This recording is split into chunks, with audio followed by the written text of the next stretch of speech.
मार्च में लॉकडाउन लगाने के बाद दिल्ली और केंद्र सरकार की तरफ से कर्मचारियों का वेतन न काटने की बात कही गई थी। दिल्ली के मुख्यमंत्री ने भी किराएदारों से किराया और व्यापारियों से वेतन न काटने की अपील की थी, लेकिन लगता है कि यह अपील सरकार ने केवल निजी कंपनियों के मालिकों से ही की। खुद उस पर अमल करने पर विचार शायद नहीं किया गया।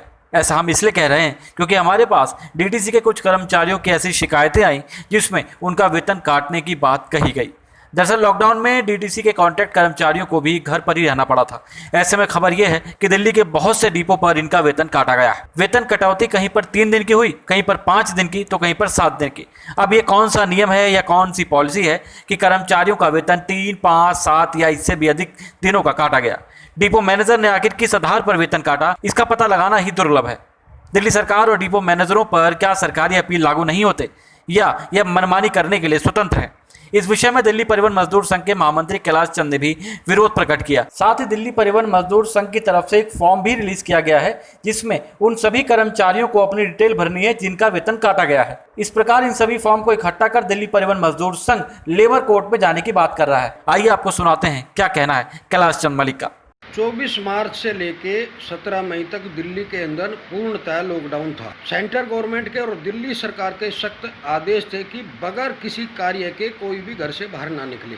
जब लॉकडाउन खुला, लॉकडाउन खुलते ही डीटीसी के कुछ डिपो मैनेजरों ने कर्मचारियों के पैसे काटने शुरू कर दिए कि आप ड्यूटी पर नहीं आए, जबकि कर्मचारियों को न तो फोन किया गया न कोई ऐसा आदेश किया गया कि आपको ड्यूटी पर जरूर आना है।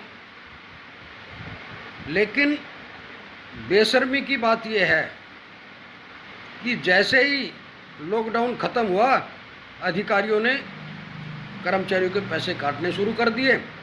और जब हमने इसका विरोध किया, दिल्ली परिवहन मजदूर संघ के लेटर हेड पर जब हमने एमडी को पत्र लिखा, श्रम मंत्री को पत्र लिखा, मुख्यमंत्री को पत्र लिखा, तो उसके बाद कुछ अधिकारियों ने कर्मचारियों के पैसे वापस कर दिए।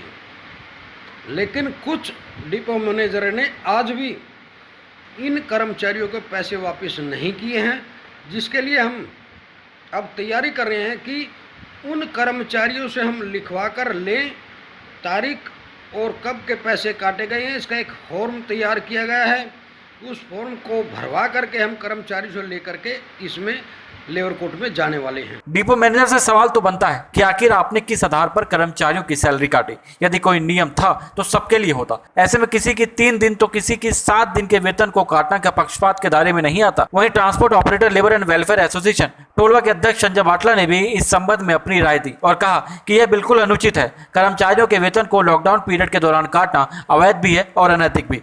विभाग को तुरंत इस पर एक्शन लेना चाहिए और अगले माह के वेतन में काटी गई राशि को जोड़कर देना चाहिए। कुल मिलाकर दिल्ली सरकार ने यदि निजी कंपनियों के मालिकों से अपील की थी तो एक अपील अपने लिए भी कर लेनी चाहिए थी कि हम खुद भी इस अपील को मानने के लिए बाध्य होंगे। न्यूज़ ट्रांसपोर्ट विशेष ब्यूरो रिपोर्ट, दिल्ली।